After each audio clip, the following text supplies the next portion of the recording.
Presidente de Moçambique, Filipe Nyusi, se reuniu com o Conselho Nacional da Juventude e algo impressionante aconteceu.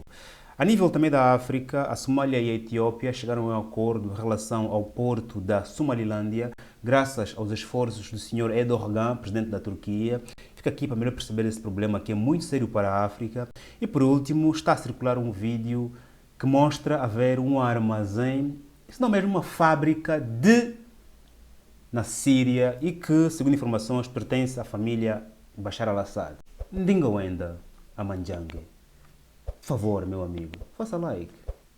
Ndingawenda Amanjange por favor, faça like em Umbundo, na minha língua oficial.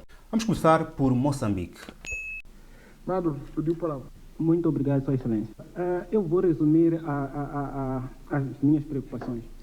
Conhecemos o problema, são as manifestações, tem causas eleitorais óbvias, mas tem vários problemas sociais que o país vem enfrentando desde muito. Uma delas são as promessas que o Presidente da República fez nos empregos.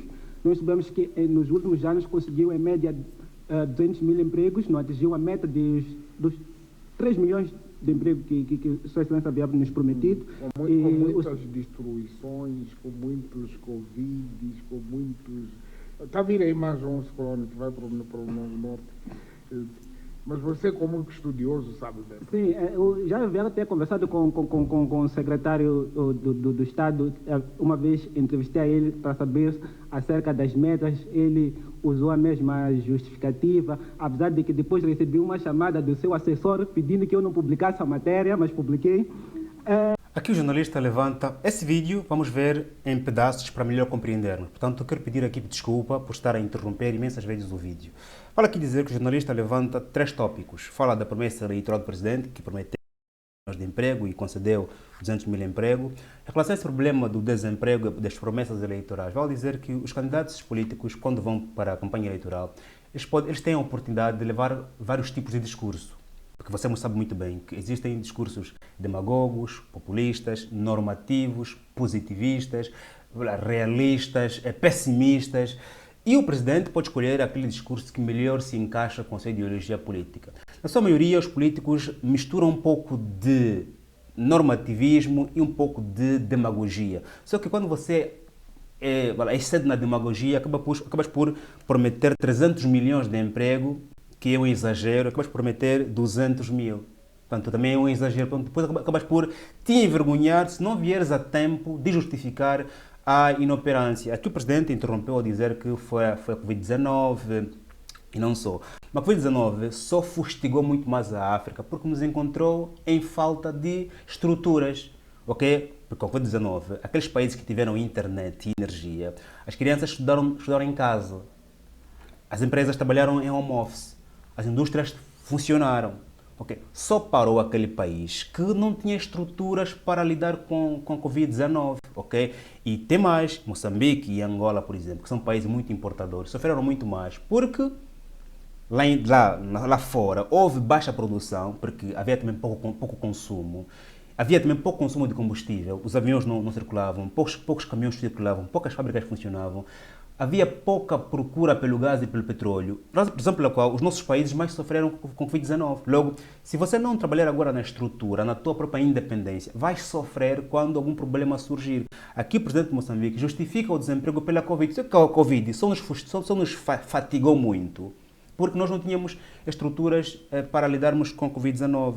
E tem mais, aqui o jornalista levantou uma ligado ao calar, né? O assessor disse que não publica essa matéria. Este assessor aqui não está a prejudicar aqui o jornalista, o assessor, ao mandar calar o jornalista, está a prejudicar o presidente. Por quê? Porque o assessor aqui recebe uma informação do jornalista e não leva para o presidente.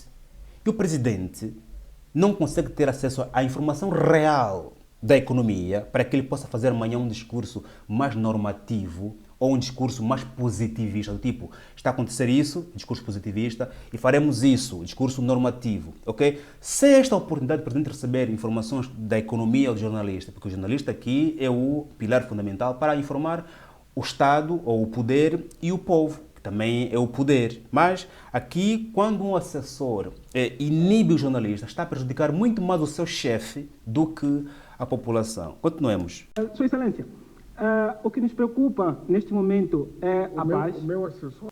Não, do secretário da Juventude. Mas o que me preocupa são o número de mortes. Estamos com 101 mortes. Eu estou a trabalhar no registro, tenho dados, fotos, contactos dessas famílias, dessas pessoas que morreram, que foram baleadas nessas manifestações. E quantos polícias? Quantos polícias? Ainda não fizemos levantamento, mas temos uma coisa de 10 polícias que também morreram nesses 100 mortos. Mas o que nos preocupa é a forma também como as pessoas estão a perder a vida. Temos a polícia na rua a impedir as manifestações, os meios não são proporcionais, mas, acima de tudo, nós temos agentes da paisana que circulam nos nossos bairros que não disparam para dispersar manifestação, disparam para matar. Nós tivemos o caso de um vizinho que foi morto ele a ir à padaria. Simplesmente a padaria saiu de casa, alguém passou de carro, decidiu que tinha que tirar a arma da janela e deu-lhe um tiro. Outra preocupação é esta das eleições. Fala-se daqui da verdade. É muito forte aqui o que disse o jornalista, é mesmo enfrentar o presidente, ele dizer que registramos 110 mortes e o presidente interrompeu a dizer quantas polícias, porque aqui o presidente precisa também defender a corporação, porque a polícia está a defender ali o Estado. Moçambique, o governo, desculpa aí, os polícias estão a defender o governo moçambicano. E aqui o presidente, ao dizer quantos polícias, está a defender também a corporação que lhe está a defender enquanto governo. Bem colocado, porque a população está a favor das pessoas que estão a morrer, das 100 e tal que estão a morrer, mas alguém tem de estar do lado da polícia. E este alguém foi o presidente de Moçambique a dizer quantos polícias, porque ele quer saber também quantos os cidadãos estão a morrer e quantos dos que me estão a defender também estão a morrer. Portanto, aqui bem colocado dos dois lados e, mais uma vez, grande coragem do jornalista ao afrontar diretamente assim o presidente com esses dados. E disse mais, tenho o número dos familiares, está a falar com base, não está só aqui a falar de forma emocionada, está a dizer que tem números, tem contato, tem família. Muito bom para o jornalista, até porque também ao dizer que tem contactos e números, está também a dizer aqui ao presidente, se você precisar de informações sobre quantos polícias e onde eles viviam, as polícias foram mortos, eu tenho informações para lhe conceder. É aqui o jornalista a prestar um serviço público para a população e também para o presidente, se precisar de informações sobre os policiais que foram mortos nestas manifestações. Por quem? Diz-me aqui no comentário se você sabe quem matou os policiais, porque nós sabemos, porque é divulgado, quem está a matar a população. Verdade eleitoral, que ainda não se clarificou o que é exatamente esta verdade eleitoral, é que as pessoas desconfiam dos resultados divulgados pelo Bispo Massinho. E mesmo eu não acredito muito nos resultados, espero que o Conselho Constitucional possa nos clarificar isto, é uma das grandes preocupações. Este aqui é muito profundo, é muito deep, ele ao dizer de frente ao presidente de que eu não acredito nos resultados eleitorais. É muito forte ouvir isso de um jovem, porque sabe muito bem que depois desta conversa, o jovem vai para a rua, andar a olhar para trás e para frente, mesmo que ninguém lhe esteja aqui a seguir, ele vai estar inseguro em função do que disse aqui à frente ao presidente. Eu não acredito nos resultados eleitorais. Está a dizer que eu não acredito na Comissão Nacional Eleitoral, não acredito nas instituições, não acredito no teu governo, senhor presidente. Ou melhor, no seu governo, senhor presidente. É muito forte isso ao dizer, e aqui também levanta aqui, né, em questões de uma forma muito mais descontraída. Afinal de contas, qual é a verdade eleitoral que se fala? Qual é a verdade? A verdade é que o senhor Daniel Chapo ganhou ou a verdade é que o senhor do Podemos, o Venâncio Mondlane, ganhou? Qual é a verdade eleitoral? Portanto, ele também aqui questiona de forma muito descontraída. Neste momento, para parar as manifestações, mas acima de tudo, há algumas coisas que eu acho que o governo deveria ceder neste âmbito das manifestações.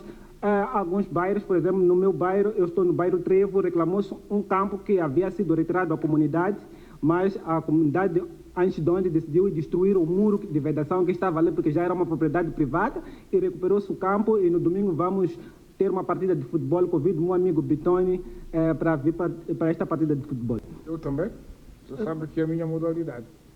Convidamos Sua Excelência a participar. E se for por... Natal está a chegar, precisamos sim de bolos, precisamos sim de doces. Por isso, recomendo aqui a Aki Goma e também recomendo aqui a Bolos e Salgados. Neste Natal, se tens dúvida onde encomendar os teus bolos, aproveita agora aqui a Bolos e Salgados, que está com uma campanha promocional de Natal interessantíssima, preços baratos, todos os gostos. Você sabe muito bem que tudo o que eu recomendo aqui é de extrema qualidade. Aqui é tudo bem filtrado. Aproveite esta campanha, encomenda de preferência já agora, porque se for muito tarde, a fila pode ficar muito longa. Portanto, liga já agora até que os números, onde quer que tu estejas, o bolo vai, de preferência, claro, em Luanda, no bairro do Benfica. Nós aqui em casa só consumimos as gomas da Act Gomas. Para além de serem tão boas, nós conhecemos e confiamos no produtor. E tu sabes que não há coisa melhor do que chegar de trabalho e provar as gomas da são tão boas que nem sequer me deixam acabar de comer. Recomendo. Essa questão das demolições e da usurpação de campos de espaços desportivos para o comércio é característico em África, não é só em Moçambique. Cada vez mais, em Angola, por exemplo, estamos a ficar sem campos de futebol porque estão a colocar lojas, estão a colocar armazéns. Quantos bairros em Benguela, em Luambo, em Luanda, têm campos de futebol, têm campos de basquetebol? Aqueles campos em que nós crescemos, hoje quase nenhum, ok? Por quê? Porque quando não se sabe o que se quer, destrói-se o que se tem. Repito, quando não se sabe o que se quer, destrói-se o que se tem. Nós queremos, algum dia, sermos campeões mundiais de futebol, por exemplo, só que nós não temos campo. Os grandes talentos vêm dos bairros. O Neymar veio do bairro. Alguém teve de encontrá-lo no bairro e levá-lo para um campeonato organizado. Se nossos bairros não têm campos de futebol, onde é que as crianças vão praticar os seus talentos? O futebol, por exemplo, é um desporto de talento. Tu nasces com talento, depois a formação te desenvolve. Esta destruição, esta usurpação de campos de futebol é porque nós não sabemos o que queremos. Quando você não sabe o que você procura, você vai encontrar aquilo que você não procurou, vai encontrar um espaço em um bairro, vais vedar, vais construir um armazém. Depois aquele armazém não vai vender, porque lá não tem pessoa para comprar o teu produto. E você não saber o que você quer. E isto é característico nos nossos países, onde o administrador está preocupado em vender terrenos para fazer o seu bolso. E quanto mais terreno ele vende, mais ele requalifica. Só que quanto mais terreno ele vende, mais deficiente fica a população em relação aos desportos, campos de lazer e também até inclusive espaços de lazer para as crianças. Consequência, a nível de desportos ficamos muito atrás. Crianças brincam na estrada, brincam no lixo, brincam à deriva, vão para a praça a vender, porque não têm espaço para brincar. Consequência, nunca conseguiremos, por meio do talento, colocar as nossas bandeiras no topo, porque faz também um país com campeonatos. Quando você ganha um campeonato de futebol, por exemplo, ou de basquetebol, por exemplo, a sua bandeira é levantada na haste mundial, todo mundo vê. Os que não conhecem aquela bandeira perguntam-se, que bandeira é essa? É do país X. Que país é esse? Onde é que ele fica? Pesquisa-se. Depois com isso, se vai descobrindo as outras potencialidades que aquele país tem. Logo, essa questão de destruir os bairros, os campos, é característico em África, mas é porque nós não sabemos o que nós queremos. E porque também não há aqui, por meio dos ministérios de desporto e não só, preocupação em preservar os campos, os espaços públicos, desde os bairros até ao nível mais alto. Para o nível mais alto, nós temos até hoje campos de futebol que não são frequentados, porque não há campeonatos. Portanto, o problema não é só na base, é também no topo. Quando há terreno, por exemplo, nós vendemos, podemos ali armazém, depois é um armazém que depois ninguém compra coisa, depois o armazém vai à falência, depois o armazém vira um espaço abandonado. Outro sim, construímos um estádio, depois ninguém vai jogar futebol porque não há campeonatos. Temos aqui dois problemas, um na base, outro no topo. Tudo porque nós, muitas vezes, não sabemos o que procuramos. Não que seja o presidente da República a pedir desculpa à comunidade, à sociedade moçambicana, mas o governo deveria pedir desculpa, pelo menos pelas mortes que nós temos, essas perdas que nós tivemos. Pedimos também a indemnização das famílias que foram afetadas, que tiveram seus membros mortos nestas manifestações. Pedimos também que os meios usados pela polícia sejam proporcionais. Não se combate pessoas com cartazes, Sua Excelência, com balas verdadeiras. Falar em indemnização das famílias, pedido de desculpas, seria a única ferramenta que o governo teria para conseguir reconciliar-se com a população.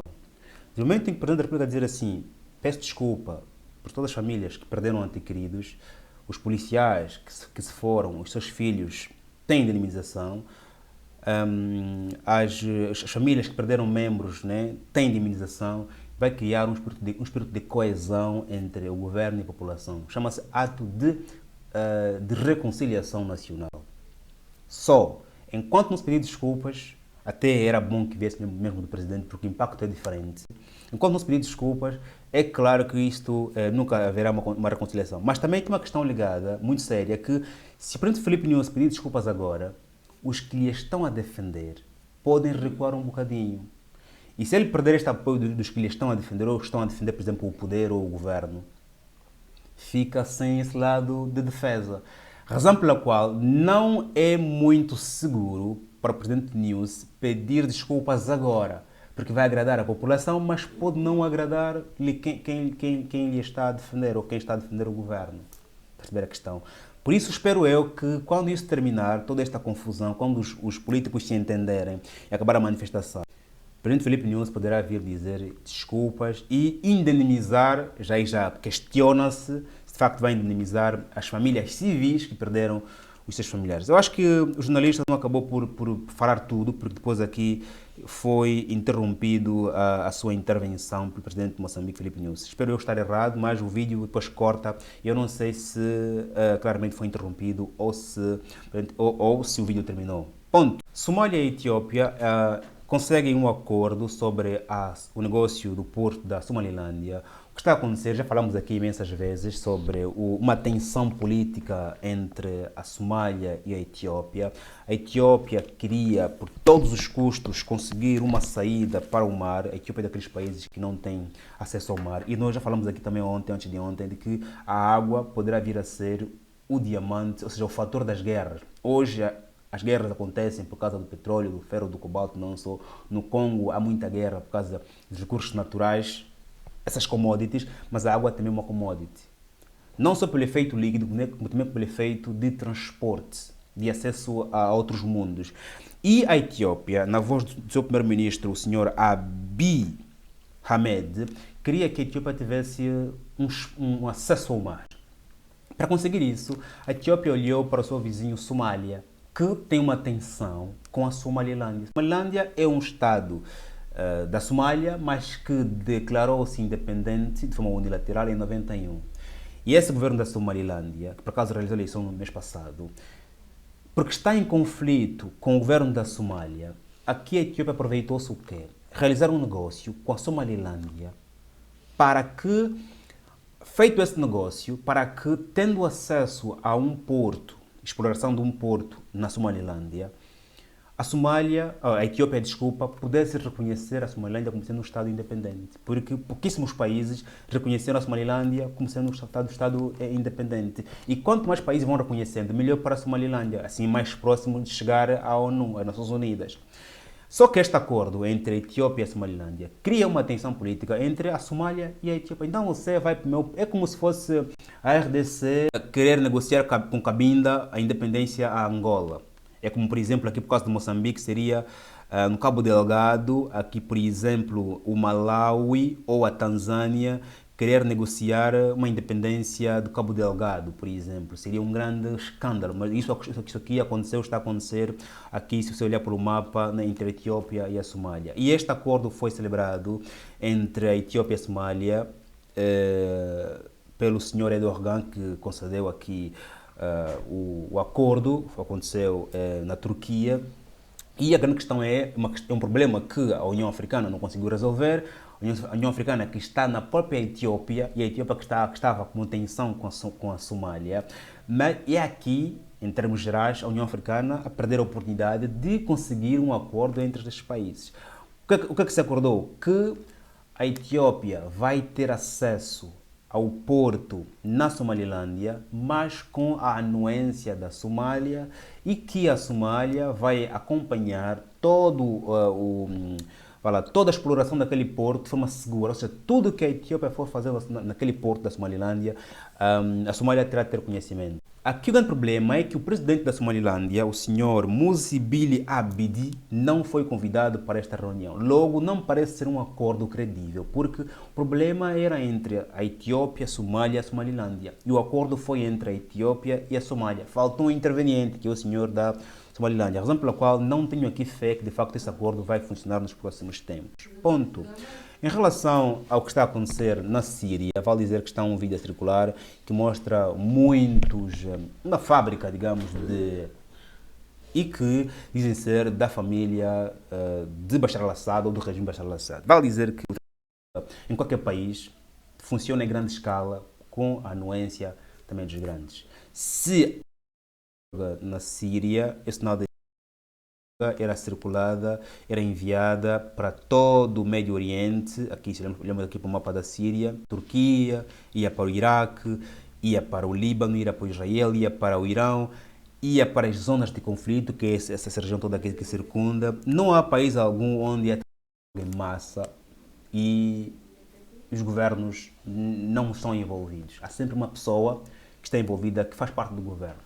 Em Angola havia aquele caso do contrabando de combustível e identificaram-se algumas figuras pesadas envolvidas no assunto. Há sempre um indivíduo lá do governo envolvido nisso, porque este negócio de tráfico é muito rentável, faz pessoas muito ricas e tem muita ligação direta com o tráfico de... Faz o like, se inscreva, estamos juntos, até o próximo vídeo e que Deus nos abençoe. Amém.